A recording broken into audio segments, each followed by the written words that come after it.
Holy guacamole, dude. How you been? We're back at it. Back at it. What's the coffee Back from? at Where's it. the coffee Bay from? Coffee, dude. My spot. The spot. The guy I always tell you about, dude. Your buddy. Yeah, my buddy. Would you like...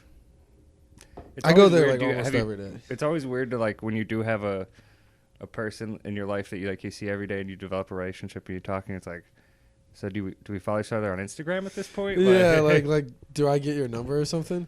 Yeah, I invited him to the show I'm doing on Tuesday. Nice. And because they always people are always like, tell me when you're doing a show. Yeah. And it was like so obvious that they were like, and I was immediately like, you don't have to. No, I know every time I do You it. just always say, I want to know. I That's know, like it's something so you frustrating. learn eventually is like no one actually wants to come. They're always like, I oh, always let me couch know it. when you have a show. Yeah, And it's like they never want to know. It's the only benefit of running a show is so that you could just say, well, no obligation. I run a monthly show, second Thursday. Yeah. Please don't come to this one. Yeah. You can just be like, come whenever. Come whenever you can. Yeah. And but no, because people are such. It is funny when someone starts in arts or starts in comedy that they don't know that like people will their friends will disappoint them. Yeah, like And 100%. and they're like just 100. Yeah, they're counting on every they're just friend, every destroyed. person. I know. And it takes like 2 or 3 shows, but. Uh-oh. Yeah, it takes them a little bit to learn because usually people will show up to like the first one. If Yeah, you like one. make a big deal about it, that's why you'll sometimes see that Yeah. at like someone's first show. Yeah, that It'll one be show like all bombed. his art school friends showing yeah, up. and then they just crush it throughout the whole. And then they just crush they it. leverage that one show. Yeah. No, I know. There's a few people, and it's good for them. And then what? It's a But thing. then it's like Everyone after will come that, out they once. very quickly. Yeah. Exactly. That's what happens. They Yeah. blow their come see my show Yeah. all on one show. I feel like by the time I started stand-up, I had failed in enough creative pursuits and seen my friends fail in others that I knew to wait a bit. And it wasn't until like my first Second City show that I tried to get friends out. And to this day, over half of the friends I have are the friends who are like, "Oh, I love to come out. I can't wait to let me know." And then have never once come to the Yeah, I show. don't care. I don't take I it personally get it at by all. now. I don't take it personally at all. But what I do say now is like, oh, well, now you're going to be a friend that I blast with every invite. But it's Yeah. like, but I don't ever follow up and blast anyone. I also only invite people, I've decided recently, to shows where I think I'm going to be like the worst comic. Yeah, because you need it to be a good show. Well, no, because I know it's going to be good. Yeah, exactly. 'Cause No, I'll be like, you don't want people to I don't see want your them come shitty to like bar a shitty show. That's what I feel about my Southside show is like, I'll be like, when I'm the it's like worst I comic. don't. It's like it'll be. I mean, the thing is, like, I genuinely think like any show you come to that's either of us, you're gonna be really entertained. Like, and you're gonna be surprised. Like, no, I stand behind that. Like, because we do shows in these horrible venues, and I am like, if I was seeing myself, Yeah. fucking just like do what I'm doing at these shady ass bars, Yeah. tucked away under interstates, you know. I would be blown up. Like, how the fuck did this guy end up here? Yeah. It's similar to what you do with the blues when people are like, how the fuck did this, Yeah, you drum for this old blues guy who just rocks it out. And they're like, how the fuck did you guys end up in no name town, Alberta? Yeah. Right? Yeah. There is an element of that. I do, dude, the other day though, talking comedy, the coolest talk, but I do love just eating bags of shit sometimes. I did this joke that, and it's a cliche to talk about, but like the idea of like, it does always humble you to have a joke that you're just like, oh, this kills. And so like, I'll go up and start with new material and I'll just start eating it and I'll be like, or just eating it for whatever reason. And I'll try and use like one of my parachutes. Yeah. And then that just eats, and you're just like, oh no! It's like No, yeah. it's When, like when in a guaranteed joke fails, and you're like, oh, I've already lost. Yeah, it's like in an anime.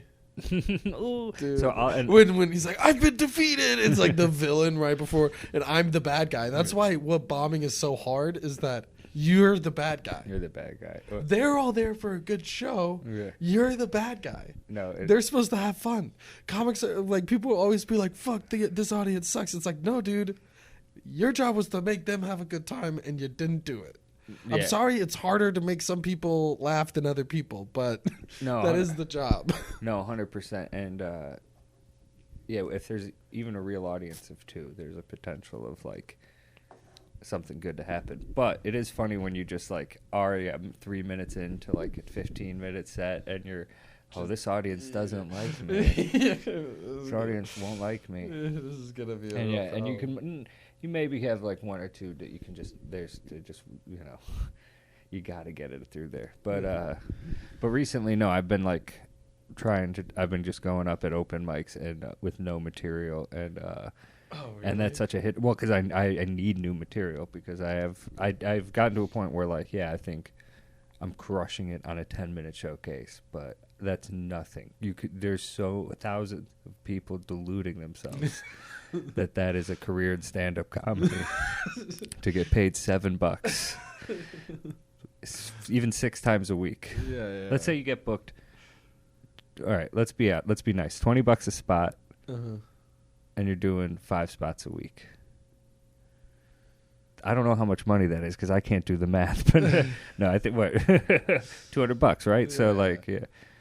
Wait, no, $100. Oh my God, this is good. Dude. Cut it. You're gonna have to cut this. I'm definitely cutting this. I can't show this. You can cut this whole thing, dude. Yeah. We don't need to talk about comedy, dude. I got real fucking things, man. Let's get into it. So did I tell you about the online book I've been reading, Worm? No, Oh, dude. but I'm into worms. This is not about worms. Oh, It's about a teenage girl who gets superpowers. okay. What kind of powers? She gets the power to like control insects. So basically the way like the general rule of thumb, and this is what I wanted to talk about, is powers. So the powers in this are like crazy. Yes. Crazy. And I'm going to tell you some powers first. Can I tell you a power first that I've always thought of? What? The ability to change leaves on a tree, just all types of leaves, into Kool-Aid, liquid Kool-Aid. But you could also change it into powdered Kool-Aid. So you have the ability to mix Kool-Aid or powdered Kool-Aid. Now that's a superpower. And any tree. So you say there's a big tree with a ton of leaves. Okay, that's yeah, a ton of Kool-Aid. Maybe you're in a forest. You could kill the forest and flood the people, the enemies, vanquish thy enemies with Kool-Aid by flooding them. And then the forest is also dead because the trees are Yeah. dead. And you just kill No, it. the trees aren't And you dead. just salted the earth. With Kool-Aid. Because with literal Kool-Aid's Kool-Aid. just Literal like Kool-Aid. Salted sugar. crystals just fucking destroying the ground Yeah. for hundreds of years. So that's the You're just superpower. conquering them like a Roman. Yeah, I've thought about that superpower for like 20 years. When did you come up with that? I actually would have been when I was 13, so 17. I caddied. I used to have these like things I would think of like really philosophical. I consider that philosophy to be, by the way, because it's a thing. When you're 13, that is philosophy. The one dope thing I liked about X-Men with the first X-Men movies were cool, but with Magneto, like how just like he'd really stretch the creativity of how to use metal to fuck with shit. You know what I mean? Yeah. Like in X-Men 2, and that guy like serves him like one pellet of metal, and he just uses it to just fucking like kill the guy and like break open. Oh yeah, that's the dopest. Yeah, and it's like all the metals in your body I can control. It's just like, boom. Dude, that scene is so sick. And then he like makes the walkway out of the steps of metal to walk across the bridge, exactly. dude. So that's where how can you stretch your power to the limit of your That's imagination? basically what is cool about this story. And I think of that with the Kool-Aid and the leaves. I've thought of that for like 15 years. So there's a bunch how to do the Kool-Aid with the leaves. Oh, like the different ways to kill people. Why are you fucking? Because you sound like a cricket, Mr. Insect. Oh, because of my legs, dude. Yeah, I'm sorry. I should change into my sweats. We're on mics. I should change into my sweats, dude. I literally thought about that because I have sweatpants in my car. Before I came up, I was going to grab my sweats because I remembered these pants are so fucking... It's okay. I did cheer in the mic earlier that you weren't. I was like, he's going to be sound like a cricket in these mics? Could you hear it? I didn't hear it in the mics. The mics are pretty good. The mics do their job well. But yeah, but they hear our breathing too much, which is really sad because we both breathe like. Can it hear our breathing really easily? I mean, it's just what we got to do. I was like, when I first started, I was like, all right, try not to breathe. And I was like, no, that's not going to work. It's something we just got to deal with. It just is what it We're is. Bro. big boys. We're heavy breathers. We probably both need sleep apnea machines. All right. So, anyways, this story, like, that's one of the cool things is essentially that's a big I've part already of it. thought I would make the insects into a woman that I could have sex with. Wait, listen. But here's like the trade-off within this book, and this was the part I wanted to get to. Yeah. Is essentially like you get powers, and it's reflective of how bad of an event happened. So there's things called like trigger events, and it's you basically get powers from like a traumatic event. And the more traumatic, the greater your powers, and also the crazier and more like fucked up you just wind up being from having crazy powers, because there's a lot of like really weird side effects, and you sometimes look like a monster, sometimes your brain goes crazy. Like there's this one girl who calls herself the Fairy Queen, and she can like, if a superhero dies, she can like collect their soul. Ooh. And then use their powers, and she can use like 3 at once. But she like she literally thinks of herself as like the goddess of death, and she's like collecting souls of these spirits and all this stuff. But she's like one of the most powerful, obviously. I think it is. So I think that's a great metaphor. How people who have trauma are Right. the most evil, hijacking people on earth. Yeah. Corrupted, evil. Yeah, No, it's I like how you Narcissist, took it but that way. It's Just like kidding. such an obvious thing for like, you're strong if you face pain, and you're just like, you're a dick if you letting us know about it. But dude, one of the Make it craziest everyone's ones is there's this little girl called Bonesaw, Oh yeah. and she has a tinker power, Mm-hmm. which is tinkers are like they can like build stuff, Mm-hmm. and hers is bio, and she's part of a group called Slaughterhouse 9, and they're like a crazy villain group, Mm-hmm. and she'll like cut people open, and basically the result of her superpower is that she's like really crazy. Do people seek out traumatic events to gain more power? They're like, I'm gonna. It won't work. Like it's also like something they figured out with powers is that if you do it on purpose, it doesn't work. But do people like run into run into bad neighborhoods like when 6ix9ine ran into O Block and be like, hey, No, don't shoot me. because it won't work. Okay. If you do it on purpose, it won't work. Okay. And the other thing about it is like, But it's like you could argue that if you move into a trailer park, you get into a relationship with the man at the trailer next door. You're inviting trauma into your own life. yeah, Trauma exactly. will come in that way. But anyways, she like at one point she can like build people into monsters, so she'll like paralyze people and then like graft their skin onto like monsters and make them like living monsters that kill people. And like one time she cuts this dude open and like stretches all his nerve endings to like cover the floor of this entire building, so that when his friends come to save him, they're like stomping all over his nerve endings the whole time. That's fun. Yeah. But anyways, there's all these crazy powers, all these cool things. My question to you is, what would you want crazy good powers? Or would you just be like content to just be like, yo, I'll just be like less powerful and just like The thing is, have like, you know, weak fireballs or whatever. as my homies down in Texas know, there are wolves and there are sheep, and then there's the shepherd. Yeah. Have you heard that metaphor before? No. It's any guy who's justifying like in their head that they're going to stop a mass shooting and that's why they need to own like 50 assault rifles, is they think they're the shepherd protecting the wolves from the sheep, and the sheep are the people who don't take the superpowers, and the wolves are the people with trauma. As I've previously mentioned, people with trauma are wolves. And then who's the I'm the shepherd who also takes the power for the same reason. I'm different. But I'm different. I'm a good guy. I'm gonna not a be wolf. hero. Dude, I'm not a wolf. That was gonna I'm be a my shepherd. follow-up question. Would you be a hero or a villain? I obviously think I'm a hero, but I'm clearly a villain. Yeah. I was like, I so think I'm Gryffindor, and like the cool, but I'm so definitely and the cool thing Slytherin. about this world is there are people without powers, obviously, because you gotta hit like traumatic events. There's just like, dude, like I have my one buddy Corey. He's the man, but he's also like has a very happy life, and he's like always happy-go-lucky because his life is awesome, right? Yeah. And it's like he's just chilling in the desert. Like that's where he lives because he's cool, living in the desert. Yeah. And then meanwhile, like we're in the city and we're just miserable, and I can like shoot fucking worms out of my finger. Yeah. Like exactly. fucking Corey can't shoot no worms out his fingers. Well, and some people have a traumatic event and then don't get the powers too, which is fucked up. But anyways, my point was like that's like the one silver lining. Yeah. you're like seeing your parents get killed in front of you, and you're like, well, at least I'll get to be Batman. And then it's like, no, you're just still a normal dude. Yeah. In our world, that's how it works. You see your parents die, you don't get to be Batman. That's my argument against superhero movies. It's basically the same argument for like why people don't like there's no nudity in gay superhero education movies. in school at all. Is I'm like, I don't want my kids learning about superheroes. I don't want them to think they're gonna be saved from trauma. Like, I don't want my children to learn about anything. You're not just going to get powers. Yeah. You're not just going to get superpowers. Yeah. It would be cool. It would be cool if more of it was like, you get powers by working really, really hard.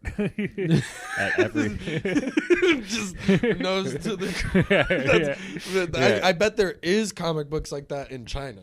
I guarantee it. I would love just like if you get superpowers by giving it up to the Communist Party. Well, I always thought like with Captain America, and I don't even like superheroes, but with Captain America, he wakes, they close the capsule, open the capsule, he's buff. It would have been cool if like he still had no handles or coordination, and Tommy Lee Jones was just immediately like, yeah, son, you dumbass, you got to work for those. And he still had to like go through boot camp. Like he was just now the most jacked limp dick kid that ever went through boot camp. But like he literally didn't know how to like that kid didn't learn how to dribble a basketball just because he went into that machine. Yeah. You know, like he didn't know how to throw a football or baseball, whatever sport. He's just like all of a sudden ripped and knows how to use it.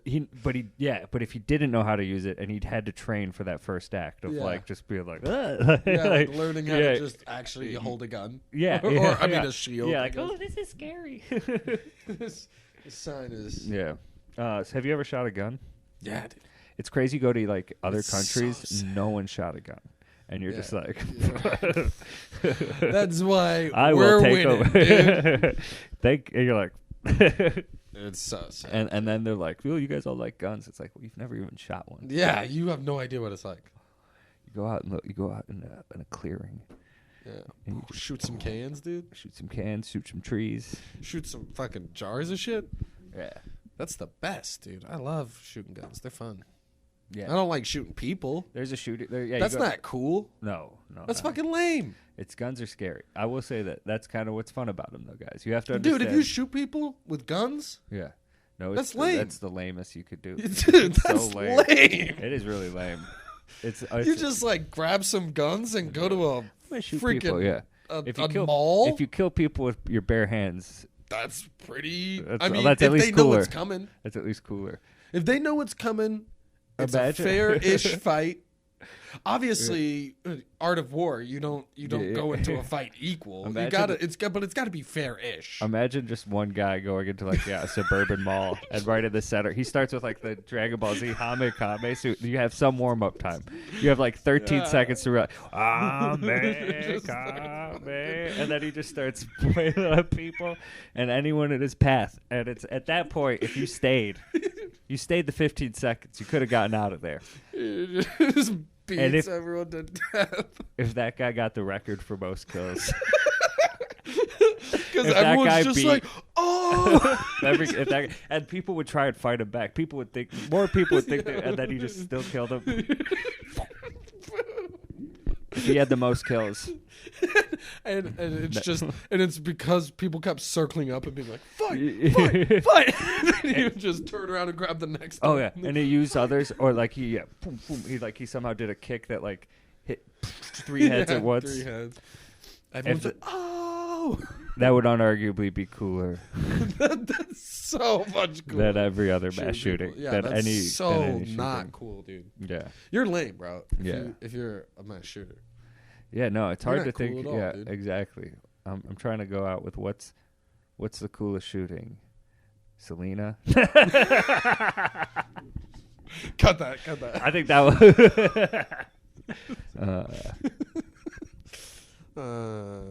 Good stuff, dude.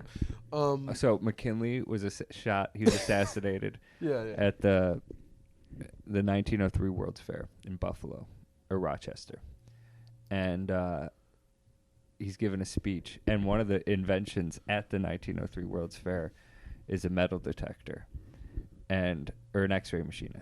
No. I might be getting my facts wrong, but I'm going to keep it in. Yeah, just keep going. And they're like, well, we don't want to use it because we don't know how it'll work. But they would have found the bullet had they used. One was that he was an X-ray machine. It was a metal detector, and he was on a metal bed. The frame was metal, so the whole bed went off on the metal detector because, like, the bed frame was metal. Okay, so he died. How did he die? He got shot during a speech by this Polish anarchist named Leon Skolgitz. So it's weird that I know that fact. It's weird that I know that much of the fact, but I don't know the rest. And then what? The bullet was just like chilling for a long time. Yeah, it was like a shot that today everyone would survive, and it was like but it stayed in. They couldn't find it. How long was it in him? I think he died like 2 or 3 days later because they didn't get it out. I was thinking like years. But it was like the president. But I don't know. Presidents seemed to get shot a lot back then. Yeah, I think that's what it was people were saying like in 1865, I don't know, some shit like that. Every 20 years someone's getting shot. Dude, it's people are always like it's the most contentious time in politics, and then the obvious one people are always like the Civil War, and I'm like, you don't even have to do that. Literally, like any other decade in American history, senators were like fighting. Yeah. You know, people were getting shot. People were getting like obviously bribed. We have presidents that obviously bought their presidency. Yeah, there wasn't any on film. You know who hosted the first parties? The very first party where actually a Republican and Democrat congressman came together and like had a good time. It was pretty recent. It wasn't until like the late 90s. Like chill vibes? It was like a chill vibe. Democrats, Republicans chilling, having a good time. Yeah, just kick it back. Yeah, you know who hosted that party? Who? Jeffrey Epstein. Boom! Wait, is this real? That's a joke. I was just doing it. I was like, whoa. Wow. Those are chill vibes, dude. Yeah, I know, right? Wouldn't that be crazy? If they never got along. I mean, like, that is one of the things that's a neutral. That is one of the things that is unifying the two parties. That's a neutral good, I guess. What if Congress had never once came together? Yeah, that's the only thing conservatives and are happy Bill Clinton's ever done. They were like, thanks, Bill. We needed that guy gone too. Oh man, it would be cool to have like they have their sex parties. Imagine going to like the best sex party in West Virginia. It's scary. Whatever I'm imagining is scary. But they have them. That's what I mean. Like Huntington Huntington Beach, California has their fancy rich sex parties. Oh, but you're talking just normal sex parties, not Epstein sex parties. No, I'm talking about like the West Virginia sphere of influence. Like there's shittier spheres of influence. Like Epstein was the top sphere of influence. Oh, I see what you mean. Like he was for world leaders. But what about like county politicians? Like that are like still, the CIA guys who are like the low tier honey trappers. There's the low tier honey potters too. Like I'm an FBI. Yeah, they're a CIA. Like, I literally can't think of a town operative, in West Virginia that's out. No, there's Wheeling, West Virginia. I don't know. I don't Wheeling, know West Virginia. So that's a town of 40,000 people, and it's like I'm the Epstein of Wheeling, West Virginia. Yeah, come to my little island. Yeah. I got a little island, Wheeling Island. His island is just like made a moat. It's literally the he got a backhoe and dug a moat. Well, it's I think the Ohio or the Wabash River there. And the Ohio River. I know. I hate the only thing I hate about podcasts is when people get their facts wrong. Here I am spouting all these facts I don't know. I don't fucking know. You're a fucking dog at it, dude. I know. Clear. This one is tons of bad facts. This is some bad facts, dude. I'm proud of you. But anyway, Wheeling is on the border of West Virginia and Ohio, and there's like most of the town is like on a river. Is an island on a river. Have you ever been to an island river town? No. I mean, it's a very small space. I imagine. Weird. It's a very weird thing. I imagine. I think they thrived in the 1800s. It was like good for defenses then. Well, even like Paris and Paris is like, and I think even Paris for sure is like, there's 2 small islands in Paris because it's the Seine is the river through Paris. Yeah. And then there's 2 little islands, and that used to be Paris. Paris used to just be the islands. And then it just grew. I mean, like when it was founded 2,000 years ago type shit. It was just 2 small islands on a river. But you go to these river towns currently that aren't Paris, and they're just the trashiest. No way, dude. Is Pittsburgh considered a river town? Because Pittsburgh's sick. Pittsburgh is a sick-ass river town, but it's not a specific. So the same river. I will say this. One of the it's rivers not in Pittsburgh thriving. I love Pittsburgh. But it's sick. I'm into river. We could go one step above is river towns. Ooh, okay.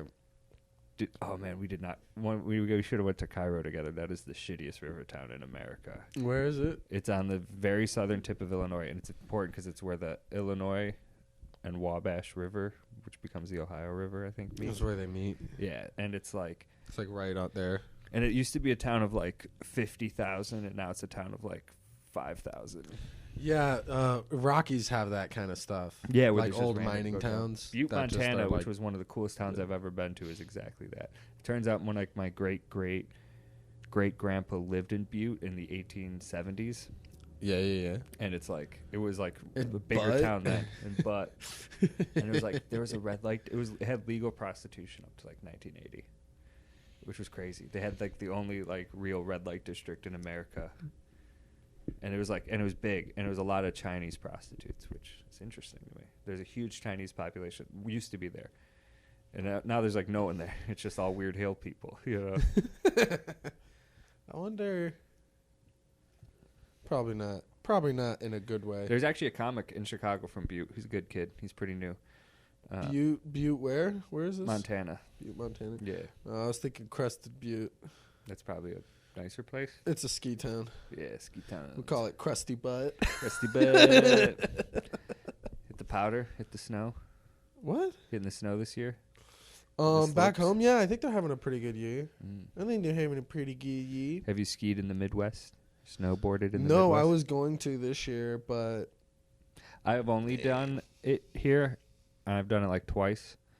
My grandma has a hill that I would snowboard down that doesn't count. I did that a lot, but it doesn't also count. Dude, we should go there and set up an urban rail. Just freaking. I mean, it's fun. It's like we'll 100 lay down feet. Sick grinds, dude. I mean, it's some cool shit. It's like 100-foot plus hill, and you just go down it all day. You know? can do that. But I did learn that like these are some of the worst. Like the Wisconsin hills are like really bad because when you have all fake snow, it just freezes all the time, you know, and it's like almost all fake snow. So it's just icy. It's just it is like the ice. It's like the hardest. It's like is harder in some ways, even though it's way less stakes. Cool. They probably have some good parks. I'll hit some jumps. They're fun. You should definitely do it. I can't ski or snowboard, and that's a thing in life that I'm past. I feel like I'll teach you. I mean, all right, baby boy. Is it worth the injury? Would I get injured? Daddy's wing. Are you worried about getting hurt? Me? Yeah, I'm worried about you. I won't get hurt. I like that. I'm too good. Have you been to Wisconsin? Like as a in general? Yeah. Yeah. I played shows there. Oh yeah, that's cool. Where have you gone for your music? Like all over, dude. Yeah. All over the place. All over dude. the lower Canada. We don't do much of the South. Because they have real black blues musicians there. No. There's probably nowhere. There's very few and far between. It's like, I mean, maybe we will, but it's one of those things where like when you have a touring schedule. You usually just repeat that tour every. No. I mean, kind of, but it also becomes a thing of like, you go on like loops because you'll go on like a 5-year loop in one area and then kind of move down to another area. Because there is something to like, you need to be the 6-month rule or whatever, be back places, and you want to do that, but you're also trying to go to new places and new markets and stuff. So you just kind of wind up like, if you see the picture, I think of it as like kind of loops. Yeah. Like concentric circles. I'm into it. Yeah, it's cool. Who you voting for mayor? You voting for mayor? Nah, dude. Are you registered to vote in Chicago? No. Colorado, bro. Cool. Yeah. Mayoral election 4 years ago. It's interesting. Who are you going to vote for? It's weird that I asked this, and this is going to come out months after this. Who are you going to vote for? But I'm not going to. I might not say. Who are you going to vote for? And then bleep it out. You don't even know. I don't know who they are at all. I was just gonna go. It's super contentious no over matter on. what. All right, I'll put it out there. Why is it contentious? I'm not educated. Can you just Here's tell my me point. why it's contentious? So yeah, I'll get to it. I'll say yeah. So I'm gonna vote probably on Tuesday for Chuy Garcia, and he is a guy who ran against Rahm Emanuel 2015 when I first moved back to Chicago, and he just barely lost, and he was viewed as a super progressive outsider candidate to Rahm, who's like the ultimate establishment Democrat. Like that was his strength, was that he was like the ultimate establishment Democrat, and then Chuy barely lost, and then Laquan McDonald happened, and then Rahm basically was like never going to win again. Rahm's political career took a big left turn Because he did. He covered up the footage of Laquan McDonald getting shot by police 16 times. Ooh. Jason Van Dyke is who shot him. Can't do that. And he like did a payout. Can't He do paid that. off the family and kept it hidden so that he could like it could not be brought. It was like right at election time. And it's like, yeah, Can't do it's that. crazy, yeah. And it's like all Can't these do people's that. careers have ended, and that's why Lori Lightfoot arguably got elected, and now Lori Lightfoot, like, no one likes her. Yeah. And she sucks. I mean, she does. I mean, that's a very easy stance. You could be the furthest on any side of the political spectrum, and like, it's crazy that like across America, she's like this punching bag for the right wing people, and then in Chicago, all the progressive people are like, she raised the bridges, And I don't even know if she raised the bridges, but What does that mean? so during the George Floyd protests, everyone went downtown and protested in the Loop. And then they raised the bridges, and then said and then like the CTA wasn't running, and they're like, everyone's got to be out of the Loop, or everyone can get arrested, kind of thing. And then people couldn't physically leave the Loop because the bridges were up. So it's like the river is there, so you couldn't, but they can raise all the bridges so barges can go down. So it's like, they have like in Blues Brothers, they drive up the bridge. So they just like trapped us. They trapped them, dude. right away. Yeah, 100%. They trapped the people. They trapped the people. The people's protest. They trapped them. They trapped them, and not the fun kind of traps. Dude, that's not cool. The at ones all. I go out strolling. Not tickle for. traps. Not tickle traps. No. Not the traps gives I us go driving out at night. Tickle for. traps. Dude, the other day. But so let me finish your this thing, point. And then. Well, yeah, this will take. Give me a minute. Yeah, you got a pen? No, do you have one? I don't know. Who knows? Yes, Doesn't I do. matter. It's that right. You can lean in, but it's that. Okay, continue. So 2019 comes around. The heavyweights are Preckwinkle and Daley's brother. Daley is the establishment mayor. Do you know who Daley is? Have you heard that name before? No. No. I'm just curious. No, Okay. no. So the dad Daley was the mayor of Chicago for a number of years in the 50s and 60s into the 70s, and he was like one of these machine type mayors, like these old school 1900s politics of like they ran everything. Mayor Daley like arguably fixed the election so JFK Jr. or no, sorry, JFK. What am I thinking? JFK could win.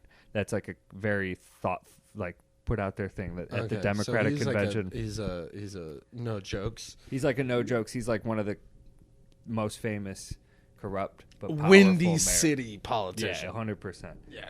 And then his son, Mayor Daley, Richard M. Daley, Jay Daley's the dad, M. Daley's the son, was mayor from like the 90s to like 2011. What? So he's like there's governors in Louisiana that are similar. Oh, yeah, it's like this like one some guy, 100 the guy who built the bridge. I can't remember his name, but it's like Huey generations P. of Newton. The Baton Rouge Bridge. Huey P. Long. Huey P. Yeah, Long. Yeah, The Huey P. Longs. Newton's the Black Panther I guy. think it's the Long guys. I think it's them. They're like they did a whole bunch of crazy stuff like in order, and they're like still have kids in 100%. politics. So and here's stuff. one of the things. One of Richard J. Daley's most controversial things I bring up at Taylor Street a lot is he put University of Illinois Chicago in Little Italy, which like took up a ton of Italian residents. Like he kicked out a ton of Italian people so he could put the university there. He intentionally put the interstate was supposed to be on Ashland. It was supposed to just be up and down Ashland, and he brought it to I think it's Wentworth 200 West, which is where it is now because it's not a street. It's just the express. Dan Ryan is, and so that it could separate Bridgeport, his Irish neighborhood, from the black neighborhood of Bronzeville. So and this is every city did that. They put their interstate. They literally like jerry-rigged their interstate so it could separate black and white neighborhoods. Like every city in America you ever go to, it's like you cross the interstate, it's like night and day. New Orleans is the worst example because I think it's Claiborne, where they have the interstate and then it's like a road underneath. But that used to be the main strip for black business and like black commercial enterprise. So like people would like go to that. It would be like going to Broadway in New York. It's like the main street. So they just built the interstate, and so but it's still recent enough. That was only in the 50s and 60s into like the 70s that like the grandparents were kids when that was a thing. So like they remember. So the parties are still there. So like there's this like there's still like celebrations under the interstate. Yeah. And in Oakland there was another one where it was like I forget, there's an interstate right through, but it's like night and day of just like, oh wow, you clearly put this here to like section off black neighborhoods. So Daley did that too here. The Sun ran it from the 90s and 2000s. He's super controversial. He did a bunch of things that like actually made the city a lot better. Like the city looks a lot nicer because of him. But he also did this thing where he was really trying to get the Olympics here. And he sold the parking lots. Everyone talks about the parking meters. And so he's like, okay, we'll get I think it was like they get $1 billion up front, our city. And in return, all the parking meter money goes to this private company, of which the Daley, that guy gets paid from still. He's now a lawyer there. Yeah. So it's like some really crazy shit. And like, so because of that, like our city we like already have lost like $20 billion off that. Yeah. So he did a bunch of shady stuff too. His dad was super corrupt. And then Emmanuel comes in. Emmanuel helped Barack Obama get elected. He was super corporate. Who's that? Emmanuel what? Rahm Emanuel. He was the mayor of Chicago from 2011. And he's cool. So he's not cool. He's not cool. I have he's no bad. opinion. I can't give an opinion on him. Okay. You're not allowed to give an opinion on him. Exactly. So he's bad because he covered up the Laquan McDonald But shooter. Then why is he not bad? Because he probably was an effective mayor in terms of keep the economy growing and things like that, and don't like. Is he a conservative mayor? He's a Democrat establishment. He's about as established. Okay. Do we ever have conservative mayors in Chicago? We won't have one again. Okay. Yeah. So it's basically either established Democrats or like a progressive Democrat. Or a progressive. So we want progressive Democrats. Some of the time, because now we had one with Lori Lightfoot, and she's buck wild, and she's fucking up left and right. Was she just buck wild? What's wrong? She just doesn't. I mean, granted, I want to say between COVID and George Floyd, she got screwed. Those are the two very hard times to run a city in America. Yeah, the police, that whole summer thing, and it's a thing of. I think a lot of mayors are going to have to, kind of. Step up their game. Either step up their game or cycle out. She has no friends. That's where I'm at now. And at one point, it was kind of cool that like the cops didn't like her, and then but now it's like BLM dude, nobody likes you. But it's like now it's like, dude, no one likes you. And it's like you need some people to like you. And I mean, granted. So the guy you like now, is he a progressive or an established? Which is interesting is he's moved from progressive to establishment in the 8 years. But I'm okay with. So here's the pro and con. So why I'm voting Chewy. There's a progressive guy. And who's the other guy? So there's Lori, could run for re-election. She's running for re-election. Yeah, but she ain't winning nothing.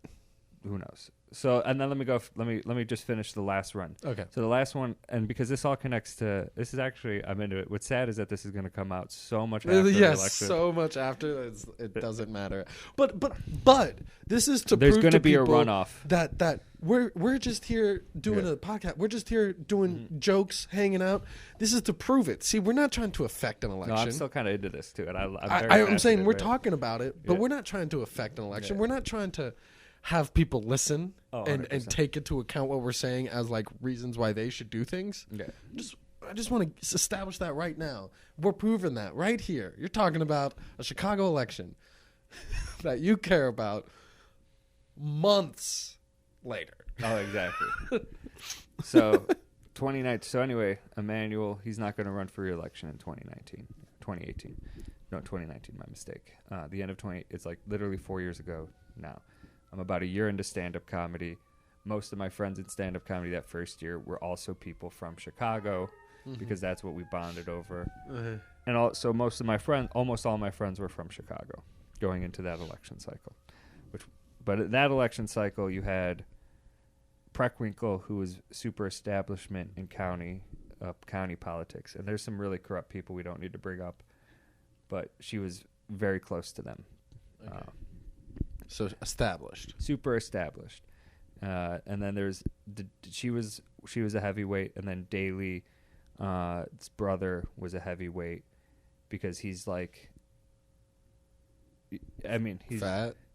Exactly. No, it's just a thing of like, it's a weird thing too of like, it's a weird thing. The Daily Machine is so interesting because it's like, it's so corrupt and it rolls over people. What like is there's the weird, Daily Machine? just like how corrupt politics in Chicago were under these dailies, where it's like literally like they would get their family and friends 500,000, and this keeps happening. Where like, and it's always They truck just driving like are job. always corrupt. It's always a truck driving job. It's like you drive a truck, and all you do is just you go drive your truck, you park in some weird lot for 8 hours a day, and you make like 400,000.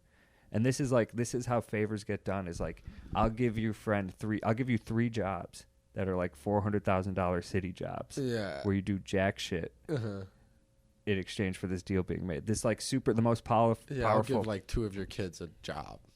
Exactly. And this is how deals were being done in Chicago. I mean, that's dope. But the city's it's running. not dope The that city's running. the city's doing the city's it. work. The city's working. That's not cool.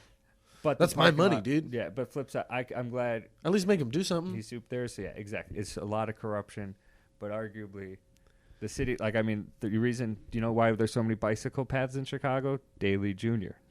Oh, because he was a super pro bike guy. Because he was like, dude, I'm gonna pay you 100. No, he was like into bicycle riding, so now it's a super bike friendly city.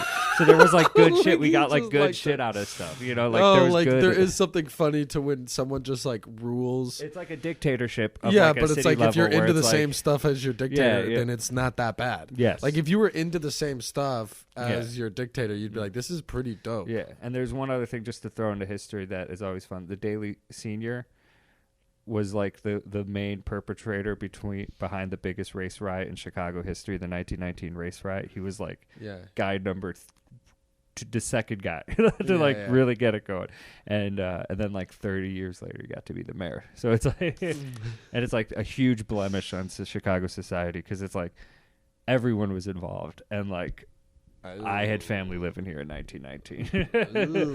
You know what I mean? There's I'm glad Daley didn't win. There's this guy I voted. So what happens is a ton of people run for office, and they all run as Democrats because only Democrats will ever get elected.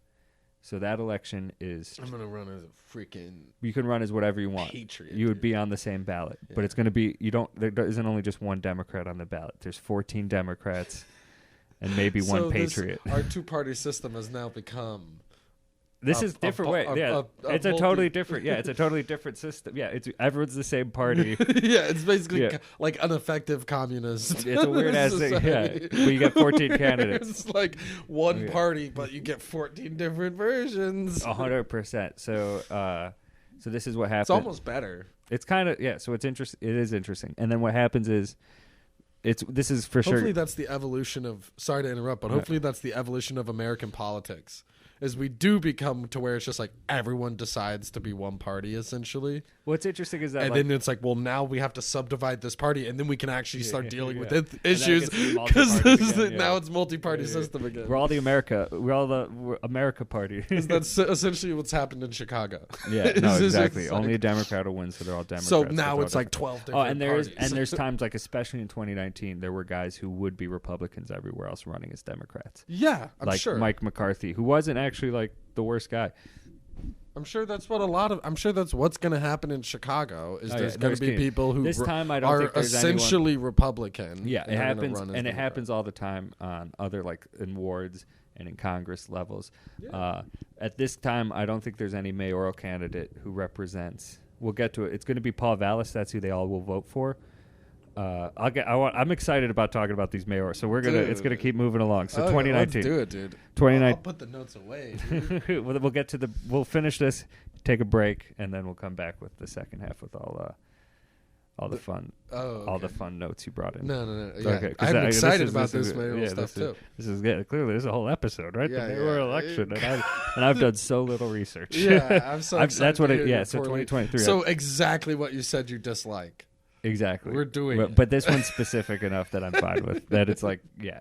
Because even if you're wrong, it's like no one gives a shit. And that's what this is. When I get to 2023, that's going to be the whole point. Is that I'm seeing. Well, I have buried the lead so long because we are 20 minutes in. But I'm frustrated. I'm seeing people who have lived in Chicago less than a year write essays on who I should be voting for mayor. Yeah. Where it's like, bro, like chill out. You don't know.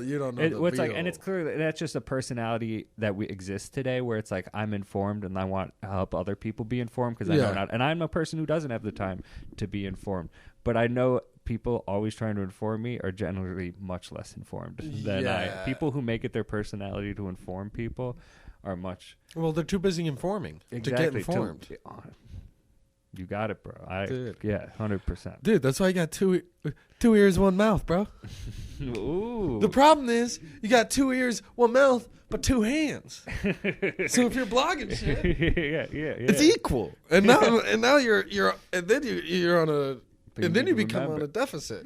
That's why you should only write with your right hand. Yeah, you can only write if you're a blogger, dude. You only write with your right hand. That way, slow down on your typing. Slow down on your typing. You're typing too much. Listen to some shit. Listen to both ears. Type too with one. Too busy informing. You gotta get informed, buddy. One thumb.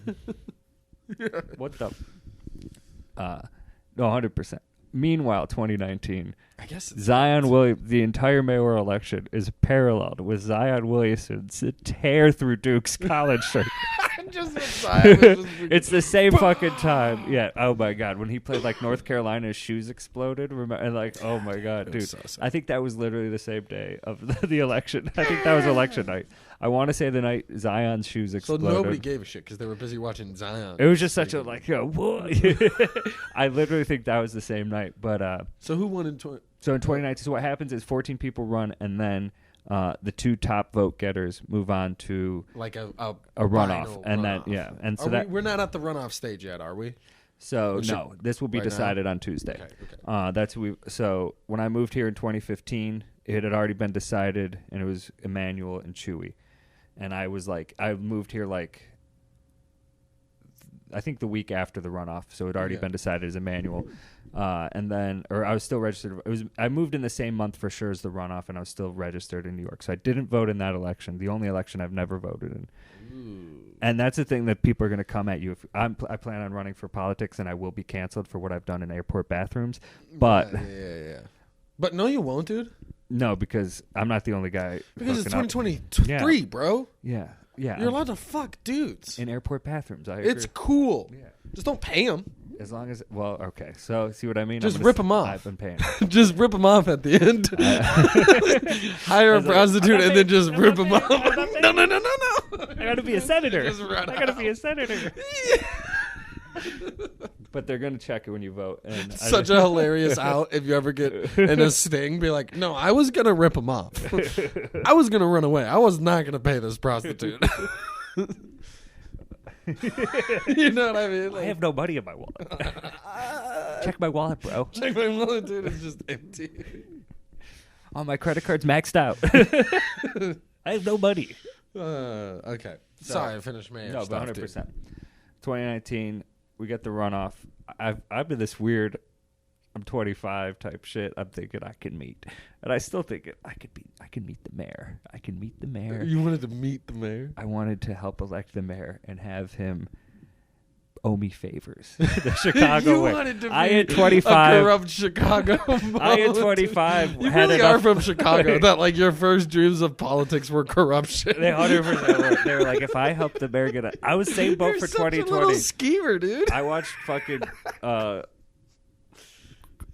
Corey. Every time I told you this the other day, but I swear to God, every time I think of you like this. I should calm down on this. Rubbing your hands together. Cory Booker ran for president in 2020, and like I was watching him on Breakfast Club, and he's overall a good person. Like he's actually like literally saved people's lives. Like have run into He like literally ran into a burning building and I think saved a dog once. Like crazy shit. Like I think he saved a guy's life once. Similar thing where he like ran and like gave CPR to a guy, and then he was like, oh, his first rallies for president, where he's like his first kickoff thing. It's in Iowa. It's in Iowa, 4 hours away, and it's tomorrow. And it's like, I bet if I go, I will meet him, and I'll be at his first rally, and maybe I can work my way up, wiggle your way, get my little fingers in the campaign, get your little wiggles in there, your tendrils into him, wiggle your way into his nooks and crannies. Luckily, I didn't go, and luckily he basically came in last place for the 2020 election. I would have been bummed. Yeah, I love the idea of you scheming desperately to get into the into the pocket of a man who doesn't win. Totally fucking. Well, all right. Well, history will repeat itself with this story. So in mayoral election the year before, Jerry Joyce is running for mayor. My cousin is helping out with his campaign a little, like I think just like handing out flyers. Yeah. He knows him somehow. He's so like, this is when you move back to. I'm having so much difficulty. Okay, so I live in Chicago. Okay, so 2015. In 2015, I moved to Chicago, back to Chicago. Yes. Now 4 years later, Emmanuel's not running for mayor again. Nice. So it's open game. It's open season, dude. Why isn't he running again? Because of the Laquan McDonald. Oh, because he's bad. Yes, exactly. Okay. And then bad boy, and then like he was like hoping to run for governor or president. He was using Chicago mayoral thing as like his a stepping stone to governor or president, and then just screwed it and up. that whole video stopped all of that. Yeah. So then it was Preckwinkle, the dude. most establishment person, Daley, who's like the family of the most establishment person ever. But like it's now 10 years removed from that, but it'd be like going back to that machine almost. Well, and he's like definitely going to be corrupt. Exactly. He's definitely going to be corrupt. It's like why we took all the weapons away from Germany. We were like, you can't, no more armies. Dude. No more. The third is fool us twice, dude. The third is this progressive outsider who was on the police board where they oversaw police corruption.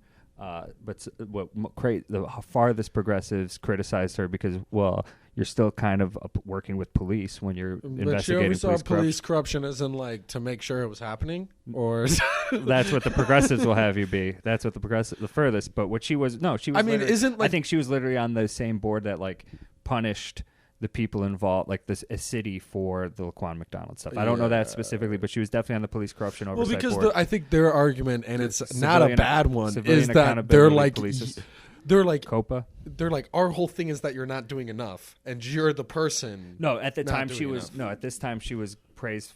She was viewed as as good as her job, but people would argue. There's like anarchists kind of who are like, this just shouldn't even be a thing.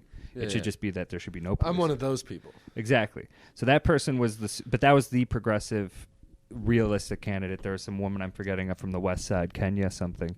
That was another one, but she was more of an outsider. There's always Willie Wilson. Willie Wilson always runs. Do you know Willie Wilson? Oh, he's a fun guy.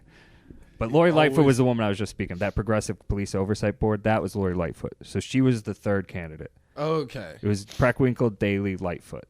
And so of those people, it's probably the best that she won. I voted for Lightfoot in the runoff against Preckwinkle.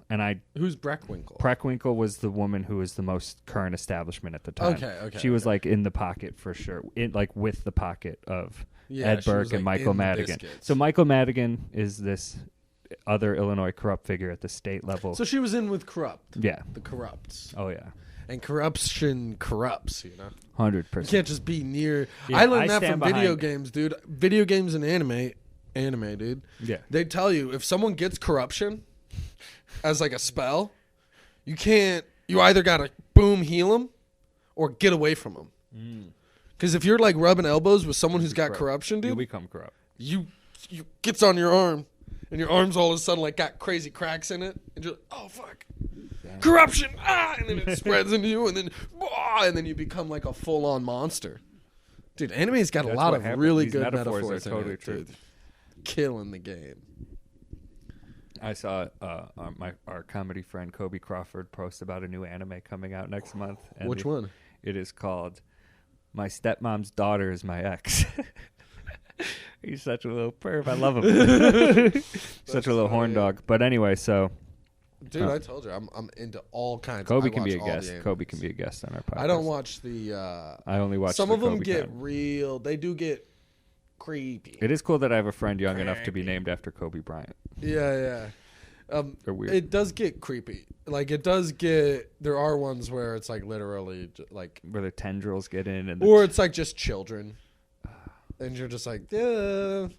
And like the problem is I'll like keep watching, but no, that really would be the gross. problem is that like the descriptions are always like innocuous. yeah. And so it'll be like, guy gets reborn in fantasy world. And I'm like, And those then are the ones I fantasy- like. yeah, I yeah. told you that last time. I like the ones where they're like, I was a fat loser in my old life, and now I'm a badass with crazy powers. Like, that's my favorite. Yeah, that's your fantasy. I love that, dude. I love the idea of I'm going to die when I die alone in my bed from a heart attack. Reborn. I just get reborn, and I'm just like, oh, now I'm like young and ripped, and I have superpowers. And I'm just like, oh, yeah, dude. And I just like beat up a demon lord. That's dope. And then they'll start that way. And then an episode in, he'll like find a slave child and free her. And then she'll be like, big brother. And then I'm just like, okay, moving on to the trying out the next one. I know. Like, I can't tell you how many animes I get 1 or 2 episodes in. And then they just start breaking out what it's about. Yeah. Because the pilots are always the same. When they always reuse the same footage, like for different. Yeah. Well, and the pilots are always the same. The pilots are always the dude dying from being lame and working too hard on his computer. And then he's reborn to some hot typing goddess. too fast. Yeah, some hot goddess. Should have typed with one hand. Yeah, one hand, dude. You had typed with one These hand. dudes were not one hand typing. They were freaking. You had typed with one hand, he would have survived. Yeah. Still been a loser though. He needed to die. Yeah. And they're like literally like sleeping under their desk and shit. You know, it's like crazy. Like, oh, I work too hard. Real estate so hard to find in Tokyo. You gotta Yeah, sleep and under then your desk. and then they just die, and then they're reborn, and some hot goddess is like, I'm making you reborn to save this world. Or sometimes it's like not even to save this world, just to chill. Dude, you're gonna stain your floor. You're such a bad boy, dude. You're such a bad boy. On my carpets, already grossly stained.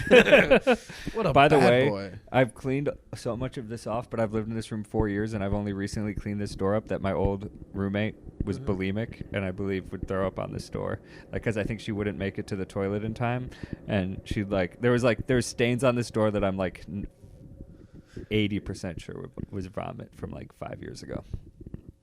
Most of it's gone now. It doesn't look like it.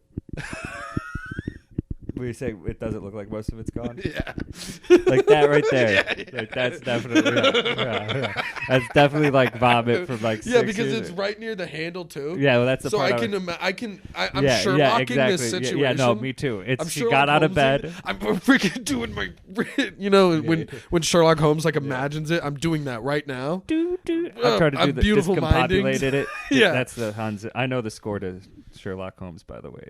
Yeah. Called discombobulated. And I'm just going like this, and I'm imagining her. She's running, and she grabs the doorknob and blah, right because you're aim.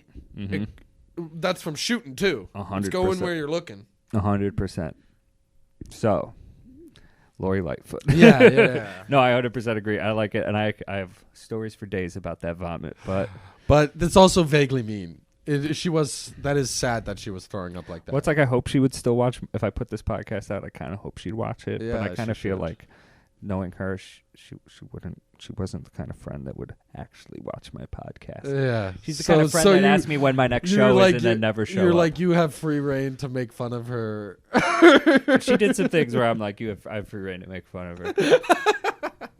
That's a good friend, dude. If you have a friend that you're good enough friends with that you have free no. reign, that's good. I know. I'm saying like, I mean, I haven't really seen her much in the past few years, but it's fine. She was a disappointing enough roommate. Yeah, whatever. It's fine. Sorry, Lori Lightfoot, dude. So you voted for her. I voted so for you're Jerry. pro Lori so Lightfoot. The first one, You heard it here first, folks. I voted for Jerry Joyce, which I don't necessarily agree with. But so there's this fun metaphor in Chicago where it's a city of you need to build a bridge through the bridge the neighborhoods together. It's a city of neighborhoods, right? And so it's like, how do you keep the neighborhoods pure. Ooh. Gotcha. Wait, let me grab my phone and take a gotcha. How do you maintain the integrity of the neighborhoods? How do you maintain the culture, integrity, and fabric of a neighborhood? The cultural, just the ties and what makes a neighborhood unique and what makes it and culturally thriving. And how do you do that while also bridging them together and making pure. the city? It is pure. It's basically how do you keep Pilsen? Yeah, I get it. And then, but also make it bridge together with the other south. How do we bridge the south side and north side together, but also maintain? How do we develop the south? How do we develop south and west side neighborhoods without gentrifying them? Yeah, completely. Basically, how do we let them keep being a all black neighborhood? How do we? But they have money. Exactly, or there's proper resources, and we're going school district. But I think even like no, we should, and people have different. I told you about when I taught out of school, 100%. and the kids had to share a pencil. That's messed up. I 100%. I actually had a joke. This is one of my first. No, sorry, they had to share erasers, but like all the pencils didn't have erasers. Oh my god! Because they'd all been used to the point of not. And I remember like looking through the whole class and like calling someone, being like, "What's up?" And they're like, "You didn't bring pencils?" I was like, "What? I'm a sub." I imagine this. Oh my god! I imagine this is share erasers. And were you public school sub or like for a charter school system? I was subbing on the south side in a public Chicago school public system. schools. Yeah. Okay. Shout out to Bonds Elementary. It's a great school, cool. No, great teachers, awesome. Right, great cool. teachers. So Underfunded as hell though. Yeah, so what's crazy about stuff like that, and I think probably every school district is you see that like somewhere like there's random stuff that does have money, like they're not even within I've taught at the schools they have money. I saw it like I only subbed for like a year, and you see it immediately. But it was something like I went to a school that, and it definitely had money. It had way more PTA type money coming in. All the public schools I went to, but my aunt who taught in public schools would always get these books, like because it was the same books almost. So like I'd get so many books that were just given to another high school and no one would ever use them. And then like I would take books from like Southside all black high school. Is essentially like all my school, like a big chunk of my school books were like books where they would give them by like the hundreds to like the Great Gatsby, for example. Like that was a book given to another school that just was never going to really use it. Yeah. And well, because that's how like a lot of it's like really poorly work. Misproportionately. That's how donations wind up working. But these weren't donations. So these weren't donations. This is the city allocating. Oh, and just being dumb about it and being like, here's 3,000 copies of one book. Exactly, 100%. All right, cool, dude. Like so, those books they would like those schools all got their books. Like they didn't have to. We would have to go to Borders and buy our books. But those schools had some city grant where their books were provided. But it was just poorly allocated. Well, it's just like, it's a thing where it's, like... They'd be like, we'll give you 2 books this year, but we're going to give you a million copies of it. Exactly that. Well, that's what I mean. It's like 2 types of books. It's like, all right, cool, so 100%. I can teach this kid a book. They have to read 2 books in an entire school year? It's like all the books they're allowed exactly, to read. Stuff like that. But... That's true. I saw that there... By the way, there is reading. Like, you would see, also, like, full bookshelves of these beautiful copies of a textbook, and it's like no one's teaching that. And what's a thing, too, that, like, starting... And so and this is all getting back to, like, Paul Vallas, he's a front runner right now, and he's the white front runner. And that's, so getting back to the neighborhood and divide... Is this from then or now, right now? Right now, but we're on right now. We're over that old election. No, it's back. He ran in 2019, but now he has a chance of winning. He's back. Is he good boy, bad boy? He's the worst to me. Why? So he gutted a lot of the CPS stuff starting in the late 90s and early 2000s when the city had a lot of money because of Daley's corruption.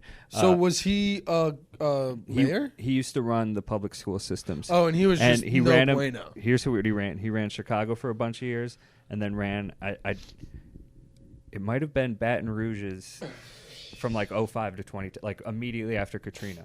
It might have been the whole state of Louisiana, or it might have just been Baton Rouge. It definitely wasn't like New Orleans specific. But either way, he was not. He didn't kill it. Didn't kill it there. He like pulled money out of pension funds for teachers that have like just fucked the CPS forever, kind of stuff.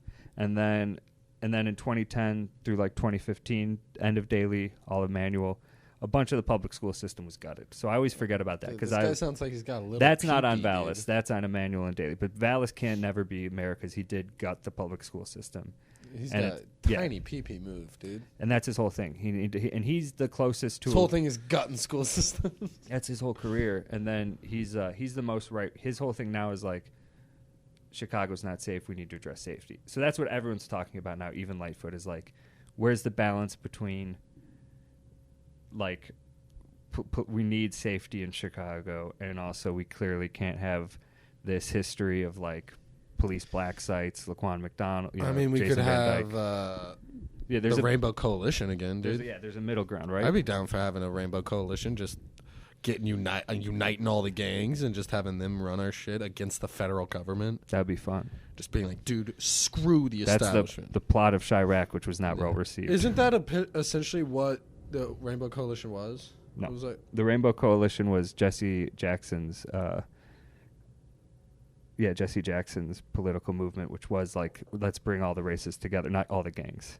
Oh, I thought there was one that was like a dude who was doing that, like a young kid. Well, there was arguments. They assassinated him. Whatever. We're doing the thing. You're very close. You're very close. It's that's the Black Panther. They were Chicago activists at the same time.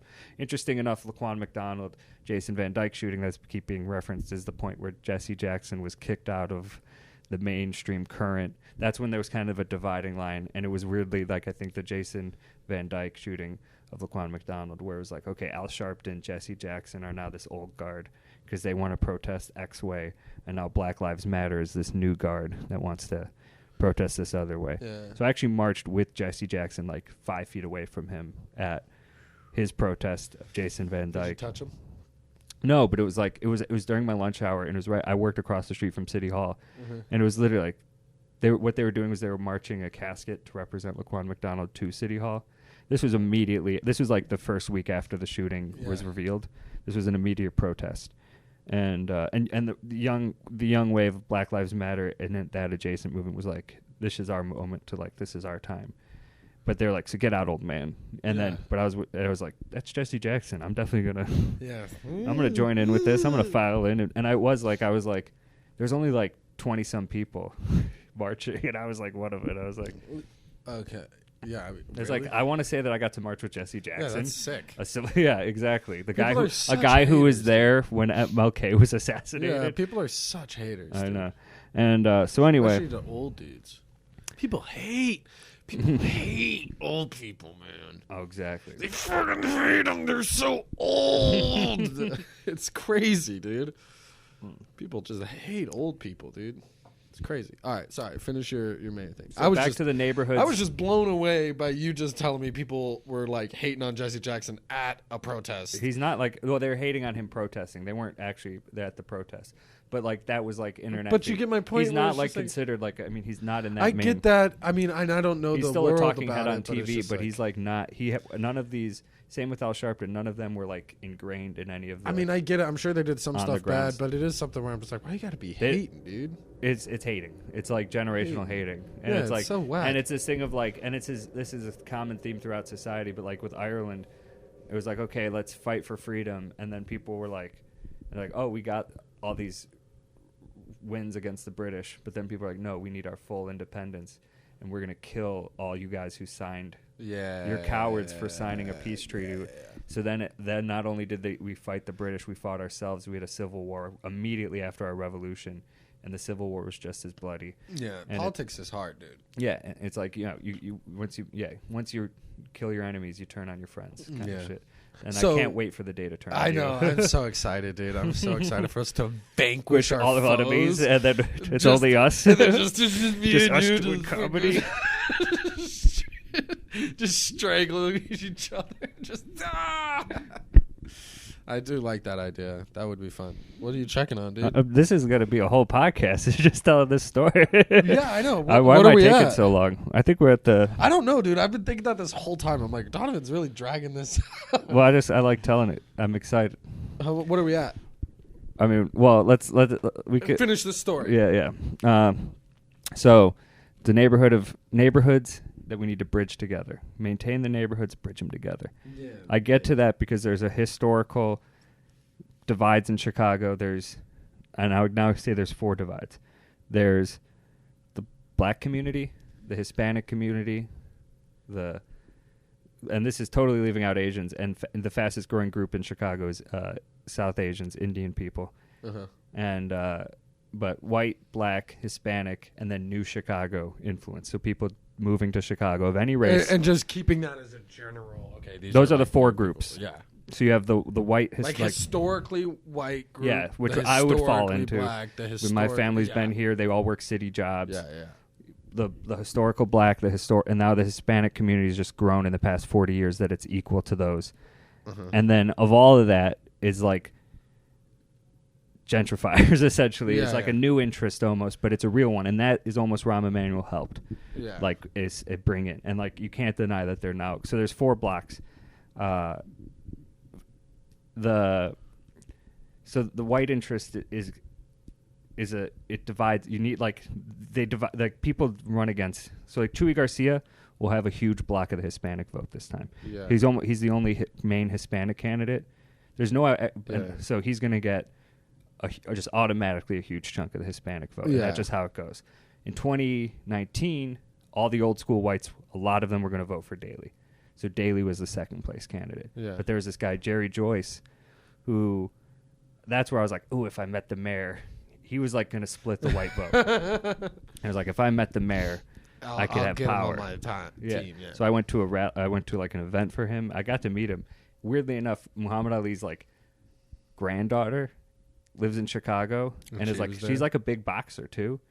And she was there. And I met her and like she's connected to like that guy's campaign, and that guy kept Daley. That guy split Daley's vote, so Daley came in 3rd place, and Lightfoot snuck in. He made Daley lose, which I'm very glad for. As a concept, I probably wouldn't have voted for him again because he's kind of wasn't like that great. He was a good middle of the road guy, which almost every politician in Chicago running for mayor is. Where it's like we need to find the balance. That's really what the question always is. This election is all: how do we empower police so it's a safer city, but also limit them so they're not killing people and murdering civilians. So Lightfoot came in. Lightfoot clearly isn't that good. She's not effective. She's not making friends. The city's kind of, I mean, every city's weaker since COVID, but Chicago's gotten a lot weaker. You know, downtown we're losing some of our biggest companies. We've already lost some of our biggest companies. If we lose McDonald's, that would be huge. Is McDonald's thinking about moving? A lot of them floated out there. They float the crime thing out there for sure. They keep, they're like, hey, it's pretty not chill. Yeah, but it's still like, and it's like, it's a weird city because it's expensive labor but cheap real estate. So there's a weird mix. Yeah. And you get it's a weird, because it's still like a very cosmopolitan business center. You actually still get a lot of good employees. It's a great employee market. Yeah. But there's other but then it's like not a great tax. But there's some of the worst taxes because it's still a left city, so there's still a lot of taxes. So Texas and Florida will always win there. And a lot of companies are just moving to Texas and Florida now to have less tax burdens. It just is what it is. California companies are dealing with it. New York companies are dealing with it. But it's hurting Chicago. Chicago, it's a risk. Yeah. We need a mayor who could bring business in. We need a mayor who sells Chicago as a world-class city that's cheaper than the other world-class cities, which is what it is. It's the cheapest world-class city in America. Yeah. And then, I mean, it's one of the big 3, and it's Or I mean, it's one of the, I guess, the big 5. No, it is one of the big 3. It is one. It's the 3rd. And it's pretty substantially, right? Yeah. And I think Houston's getting close, though. Houston, in population at least, and city proper Houston will pass Chicago this decade, but in metropolitan area it won't come close. And because we have huge suburbs. We have it's something like the second to in size, super huge suburbs. Yeah, and we're way more. And that's a problem with the city. Is like there's all these resources being drained. Taxpayers pay into their suburbs. So it gets drained out of the city, but then they come and work in the city. So that's a whole thing too. Oh yeah, because it's a challenge. I mean, you got to fix it's a challenge right now. There's less money now in downtown because there's less people working downtown. There's even just like getting lunch downtown is way worse. So now that's what the kind of stuff people worry about now. And I really am not educated, but why I'm voting Chuy Garcia. Chuy ran for 2015. He was voted as the progressive candidate then. He almost won. Then in Meanwhile, he ran for Congress. He's a U.S. congressman, been a U.S. congressman for past several years, like 6 years or so. Viewed as an effective congressman, you know, did everything right. But because he's now like grown in politics and grown his stature, he is now ironically looked at. What Lightfoot is trying to criticize him as being an establishment candidate. But do you think he's an establishment candidate, or it's just because he's been successful? It's a little bit of both. And like he's had a career. It's like that's one of the problems when people are like, we want someone new. It's like, so you want someone with no experience? Yeah, exactly. That's what you're looking for, because an established Democrat is going to just be a Democrat who's been around a long time. Exactly. Except and he's only that been is an argument you can say, but then it's also like I wouldn't call Bernie Sanders an established Democrat, exactly. and he's been around. So there is, I guess, ways to keep and like that's definitely how they're throwing him. But he's a thing too, where it's like, but it's also like we also need a guy we need business to come back. Yeah, who's the other? Right so like it might not be a bad idea Brandon to have Johnson someone is a little probably bit corrupty. Is kind of what, yeah, right? It's like maybe it's the middle ground. So that's why I'm going to pick him right now. Who's the other guy? So it's Brandon Johnson's the foreground progressive candidate. And he's progressive. Everyone's progressive. Every person is saying, every single candidate I've seen is somewhat saying, like, we need to find the middle ground of getting a city safer and keeping everyone in free. Like, do you think rights. he'll be able to bring jabs? Is he a jobs I think guy? Chewy would be better. Brandon Johnson is a guy I don't know his background. I don't know enough about his background. Okay. He hasn't wowed me. I mean, granted, I'm sure he has a lot less money in his campaign, but I haven't seen anything that has personally wowed me. People who pay the most attention to politics generally like him, but also people who have the interest of like, how can our city survive? Yeah. Generally like Chewy a lot. So it's a weird. Yeah. So those two guys, I have no problem with either of those votes. Willie Wilson's a fun guy because he's just this guy who always runs no matter what. And he's just like a multi-millionaire. I think he owns like a bunch of like a multi. I think he owns a ton of gas stations. And he just like loves Chicago and always wants to be the mayor. Exactly. And he's like no chance of winning. He's a guy who during the inflation, he was giving out free gas. I don't know if you heard about it. Yeah, why doesn't he have a chance of winning? He just never gets more than like 5%. Is he just like crazy? He's kind of crazy. He's like, yeah. I mean, he's actually essentially Republican. He's like, dude, he could bring He's jobs. Friends with Trump. He's genuinely friends with Trump, and like maybe I'll vote for him. He could bring some. He's like a character all around. He's so funny if he just came in and he was like, "We're gonna be a tax haven." No, he does. Yeah, he would say some stuff like that. He just like came in and just turned Chicago into like a tax haven. He's like, we're gonna be the Florida. Yeah, no, we're gonna be the That's Florida like what he wants. And I mean, cities. he's not like which isn't. Honestly, he gives all. It bad seems of like an he idea puts for all his Chicago. money into running for election and giving back to the city. So, as a person, I think he deservingly should go down in Chicago history with a smile. You know. Yeah, he's fun. He's fun times. He's fun times. I like him. I would love to party. Of all the presidents, but you don't think he should win? I don't think he should or could, which but is the he's best. Fun times. He's fun times. Paul Vallas is the one that new people to Chicago. They like hearing his take on. He's the most hardest. We need crackdown on safety.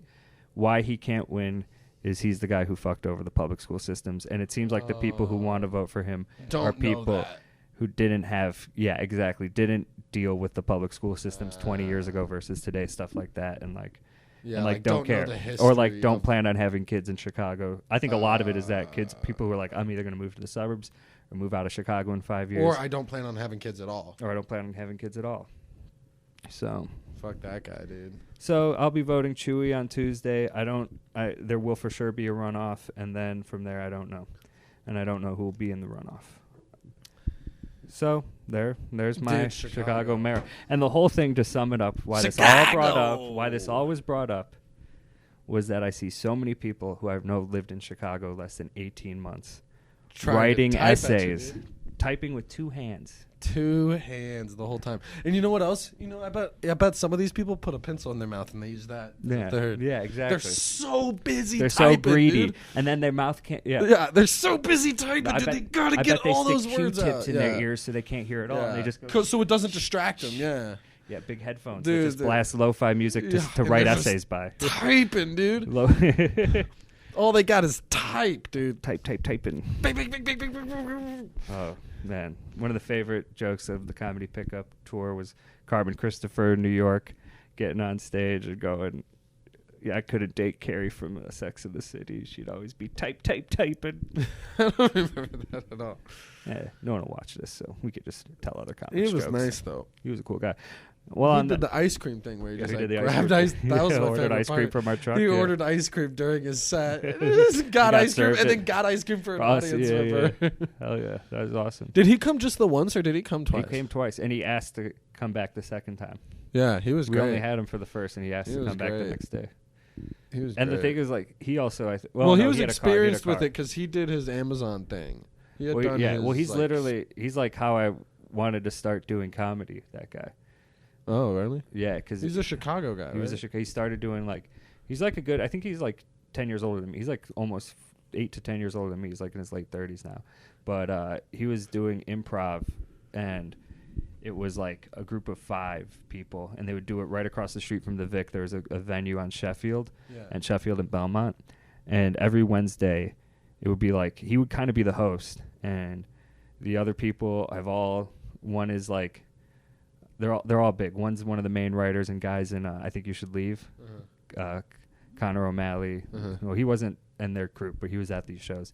John Reynolds, who's like I don't know. I don't want to really get into it, but all these dudes who are like crushing it in comedy now, and one of my friends, a good friend of mine, and that good friend was like 20, and all these guys were like 28, but that 20-year-old was doing the college bump. So it was all these underage kids would come to the show. It was bring your own bottle, and we'd all just drink there. And they'd have audiences of like 50 kids, and these shows would be fucking awesome. And then they all, like, within 2 years were on television, and I was like, oh damn, that's. What about your friend? Nah, he's the only one who wasn't. Yeah. But he's doing his own thing. What he does now is he climbs up on billboards. He'll like place a camera across the street, climb up on a billboard, and do a little TikTok dance on it. Some fun, positive shit. You know, they're always fun, positive songs. This guy's always a message of positivity. Yeah, dude, this sounds like a fun dude. And I think he's like bartending or like bar backing at a strip club. Dude, it sounds like a fun cat. Yeah, he was for sure the guy who, like, when strip clubs opened, but they had to be COVID testing. Yeah, he was doing all the COVID tests at the titty bar. Dude, it sounds like a fucking sweet Shout out homie. John McDonald, good dude. Sounds like a sweet homie, dude.